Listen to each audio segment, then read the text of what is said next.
आज हमें देखने को मिलेगा कि एक लड़की केसी कैसे उसको हॉन्ट करने वाली आत्मा से निपटती है, जहां साथ ही उसे बहुत सारे राज भी खुलते हुए नजर आते हैं। मूवी की शुरुआत में हम केसी से मिलते हैं, जहां हमें पता चलता है कि उसे अक्सर बुरे सपने आते रहते हैं, जिसमें वो हमेशा अजीब से दिखने वाले डॉग्स को देखती है। साथ ही उसे नीली आंखों वाला एक डरावना सा बच्चा भी दिखाई देता है। केसी अपनी दोस्त रूमी से कॉल पर बात करते हुए उसे अपने नए ख्वाब के बारे में बताती है कि कैसे वो जब जॉगिंग कर रही थी तो उसे पीछे एक मास्क लगा हुआ डॉग खड़ा हुआ मिला, जो नीली आंखों वाले बच्चे में बदल गया। तभी वो दोबारा डॉग बनकर उससे दूर भागते हुए जंगल में चला गया। तो केसी को उसका पीछा करने पर बीच जंगल में एक मास्क पड़ा हुआ मिला। जैसे ही उसने मास्क को उठाया, उसे जमीन में एक बड़ी बॉटल छुपी हुई दिखाई दी, जिसमें एक न्यूबॉर्न बेबी की डेड बॉडी बंद हुई थी। केसी उस बेबी को अफसोस में घूरने लगी, लेकिन तभी बच्चे की आंखें खुल गईं, जो कि नीली थी। इसी के साथ केसी भी उठ गई थी। साथ हम ये भी देखते हैं कि केसी अपने पड़ोसियों के घर में उनके बेटे मैटी और उसकी न्यूबॉर्न सिस्टर को बेबी सिट कर रही थी, क्योंकि वो बेबी सिट करके ही पैसे कमाती है। अचानक केसी को मैटी की ऊपर से आवाज आती है। जब वो ऊपर पहुंचती है तो देखती है कि मैटी अपनी छोटी बहन को शीशा दिखा रहा है। जैसे ही केसी उसके पास जाकर उसे आवाज लगाती है तो मैटी शीशा उसके सर पर मारते हुए कहता है कि जम्बी अब पैदा होना चाहता था। केसी बहुत डर जाती है, जिसके बाद वो मैटी को उसके रूम में सुलाकर वापस नीचे चली जाती है। मैटी के पेरेंट्स के वापस घर आने पर केसी अपने घर चली जाती है, जहाँ वो अपने डैड के पास रहती थी। यहाँ ये भी पता चलता है कि उसकी मॉम बहुत पहले ही सुसाइड की वजह से मर चुकी थी। केसी बाथरूम में अपना मुंह धोने जाती है तो उसे मिरर में से कुछ अजीब सी फीलिंग आती है, लेकिन मिरर चेक करने पर उसे कुछ नहीं मिलता। तो वो लाइट बंद करके अपने रूम में चली जाती है। पीछे हम दोबारा मिरर में कुछ होता हुआ देखते हैं और सीन कट हो जाता है। अगले दिन हम केसी को उसके दोस्तों से बात करते हुए देखते हैं, जहाँ रूमी उन्हें बताती है कि उसे कहीं पढ़ने पर पता चला है कि न्यूबॉर्न बेबीज को 1 साल तक मिरर नहीं दिखाना चाहिए, वरना उनकी जल्द डेथ हो जाती है। केसी और उसका बॉयफ्रेंड रूमी की बातों पर यकीन नहीं करते। क्लास के दौरान केसी को दोबारा बोर्ड पर लिखा हुआ दिखता है कि जम्बी दोबारा पैदा होना चाहता है, जिसे पढ़ते ही वो घबरा कर क्लास से बाहर चली जाती है। बाद में रूमी केसी को गौर से देखते हुए बताती है कि उसकी आंखों में 2 रंग नजर आ रहे हैं। केसी फौरन डॉक्टर के पास चेकअप करवाने आती है, जो उसके टेस्ट करके उसे कुछ दिन बाद आने के लिए कहता है। केसी की डैड बिजनेस की वजह से ट्रिप पर गए होते हैं, तो वो अपने बॉयफ्रेंड को साथ में रात गुजारने के लिए बुला लेती है। डॉक्टर के पास से वापस आते वक्त केसी को दोबारा रास्ते में नीली आंखों वाला बच्चा दिखता है, जिसके गायब होने पर वो घबरा जाती है। रात में केसी को दोबारा बाथरूम मिरर में कुछ गड़बड़ लगती है, और जैसे ही वो उसे खोलती है तो उसके पीछे अजीब तरीके से वही नीली आंखों वाला बच्चा उस पर जोर से चिल्लाता है। केसी अपने बॉयफ्रेंड को आवाज लगाते हुए डर कर मिरर फौरन बंद कर देती है। जब उसका बॉयफ्रेंड वहां आकर मिरर चेक करता है तो उसे कुछ नहीं मिलता। केसी मिरर को पूरी तरह से उतारकर अपनी कबर्ड में बंद कर देती है। आगे केसी को जॉगिंग करते हुए पता चलता है कि मैटी की बेबी सिस्टर की डेथ हो गई है, यानी रूमी की बात वाकई सच निकली। केसी गहरी सोच में पड़ जाती है, जिसके बाद वो डॉक्टर से अपनी रिपोर्ट्स लेने आती है। यहाँ उसे डॉक्टर बताता है कि आंखों में 2 कलर सिर्फ उन्हीं लोगों के होते हैं जिनका कोई न कोई ट्विन हो। ये सुनकर केसी परेशान हो जाती है, क्योंकि उसका कोई ट्विन था ही नहीं। वो फौरन अपने डैड से बात करने उनके ऑफिस आ जाती है। केसी के पूछने पर आखिर उसके डैड उसे सच बता देते हैं कि वो ट्विन ही पैदा हुए थे, लेकिन पैदाइश के वक्त उसका जुड़वा भाई मर गया,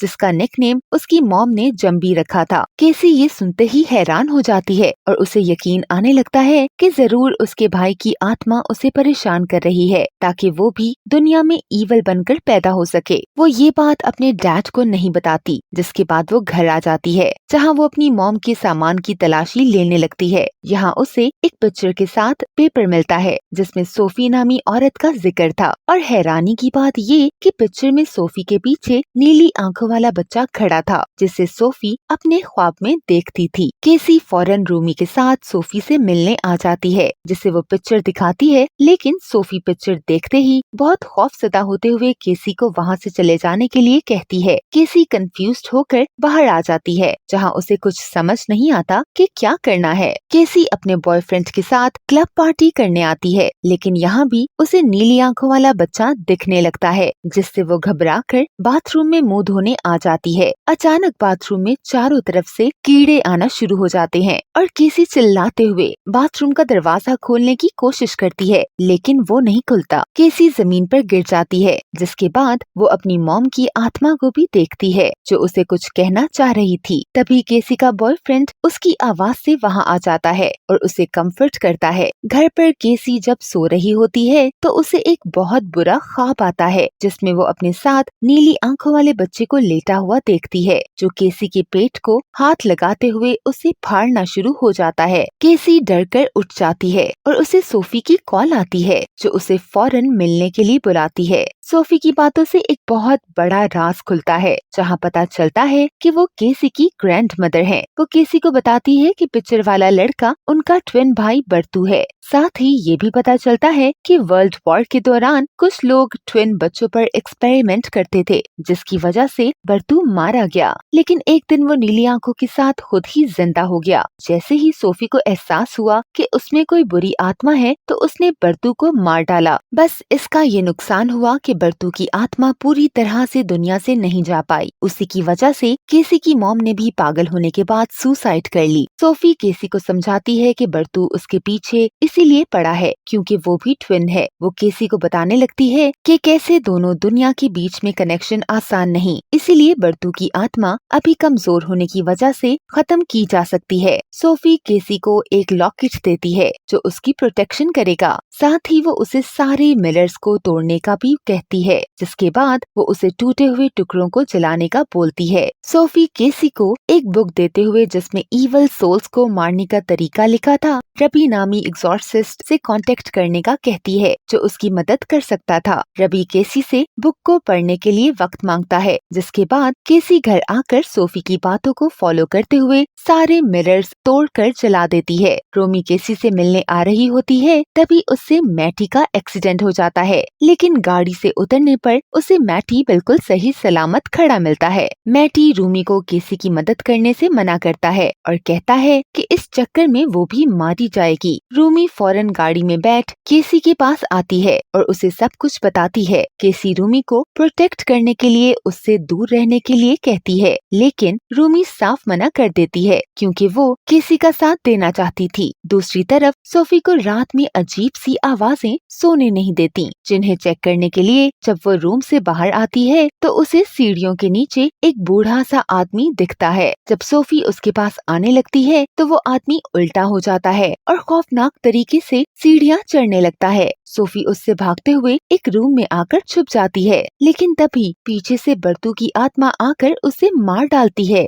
जैसे ही केसी को अगले दिन इस बात का पता चलता है तो वो बहुत रोती है। तभी उसे सोफी का उसके लिए लिखा हुआ लेटर भी मिलता है, जिसमें उसने केसी को जल्द से जल्द रबी की मदद लेने के लिए कहा था, वरना बर्तू बारी बारी उसके सारे करीब लोगों को मार डालेगा। रबी को केसी की दी हुई बुक ट्रांसलेट करते वक्त अपने आसपास अजीब सी हलचल महसूस होती है, जिसे चेक करने पर उसे एक उल्टे सर वाला कुत्ता दिखता है। दूसरी तरफ केसी रूमी के साथ वीडियो कॉल पर होती है, तभी उसे रोने के पीछे वाले मिरर में बर्तू की आत्मा दिखाई देती है। रूमी के घर की लाइट चली जाती है और कॉल कट होने पर केसी फौरन अपने बॉयफ्रेंड के साथ रूमी के घर आने के लिए निकल जाती है। रूमी को अपने घर की डोरबेल बजते हुए सुनाई देती है। जब वो दरवाजा खोलती है तो उसे मैटी खड़ा हुआ दिखता है जो उसके पेट में चाकू घुसा देता है। रूमी जख्मी हालत में मैटी से दूर जाने लगती है। तभी मैटी की शक्ल डरावनी हो जाती है और वो दूसरा चाकू लेकर रूमी की तरफ बढ़ने लगता है। तभी केसी अपने बॉयफ्रेंड के साथ वहाँ पहुँच जाती है। दोनों मैटी को देखकर डर जाते हैं, लेकिन किसी तरह मैटी के अंदर घुसी बुरी आत्मा को भगा देते हैं। वो आत्मा निकलकर सीधा रूमी के अंदर घुस जाती है, जिसे देखकर केसी अपने बॉयफ्रेंड और मैटी के साथ फौरन वहाँ से भाग जाती है। पीछे रूमी की भी डेथ हो जाती है। केसी रवि से मिलती है, जो उसे बताता है कि उन्हें एक्सॉर्सिज्म वहाँ करना होगा जहाँ उसकी मॉम ने सुसाइड की थी। इसमें उनका साथ एक प्रीस्ट भी देता है, जो उन्हें बताता है कि उन्हें 10 और लोगों की जरूरत पड़ेगी। सब मिलकर केसी की मॉम की सुसाइड वाली जगह आ जाते हैं। यहाँ केसी का बॉयफ्रेंड भी उसे सपोर्ट करने आता है। रवि केसी को एक स्ट्रेचर से बांधकर हिम्मत रखने के लिए कहता है, जिसके बाद सब बुक में लिखे स्पेल्स को पढ़ना शुरू हो जाते हैं। अचानक तेज हवाएं चलने लगती हैं और बर्तू की आत्मा वहाँ आ जाती है। वो बारी बारी सबको मार डालता है और रवि को भी बेहोश कर देता है। इसके बाद वो प्रीस्ट की बॉडी पर काबू कर लेता है। केसी का बॉयफ्रेंड उसे खोल देता है और दोनों प्रीस्ट से बचकर भागने लगते हैं। ये लोग एक जगह आकर बैठते हैं, लेकिन प्रीस्ट केसी के बॉयफ्रेंड को पकड़ लेता है और दोनों में लड़ाई होने लगती है। केसी अपने बॉयफ्रेंड को बचाते हुए खुद भी प्रीस्ट से लड़ने लगती है, जो उसे मारना शुरू हो जाता है। केसी का बॉयफ्रेंड पीछे से प्रीस्ट के सर पर वार करके उसे बेहोश कर देता है, लेकिन बर्तू की आत्मा प्रीस्ट से निकलकर केसी के बॉयफ्रेंड में घुस जाती है। केसी ये देखते हुए वहाँ से भागने लगती है, लेकिन उसका बॉयफ्रेंड किसी तरह उसे पकड़कर उसका गला दबाने लगता है। तभी रवि वहाँ आकर स्पेल की आखिरी लाइंस पढ़ने लगता है। केसी भी उसका साथ देती है और आखिर बर्तू की आत्मा केसी के बॉयफ्रेंड की बॉडी से निकलकर खत्म हो जाती है, लेकिन अलहदा करने की फोर्स की वजह से केसी का बॉयफ्रेंड ऊपर से नीचे गिर जाता है, जिससे उसकी भी डेथ हो जाती है। केसी रोने लगती है। जहाँ कुछ वक्त गुजरने के बाद हमें दिखाया जाता है कि केसी ये सोच रही थी कि बर्तू की आत्मा ने पहले उस पर हमला क्यों नहीं किया और वो अभी भी उसके पीछे क्यों आया था। इस बात का जवाब उसे ऐसे मिलता है कि उसकी तबीयत खराब रहने लगती है, तो वो प्रेगनेंसी टेस्ट लेती है और प्रेग्नेंट निकलती है। डॉक्टर के पास जाने पर उसे पता चलता है कि उसे भी ट्विंस होने वाले हैं और ये उसके बॉयफ्रेंड के बेबीज हैं। यहाँ उसे सब समझ आता है और ऐसे ये मूवी यहीं एंड हो जाती है। Thank you for watching.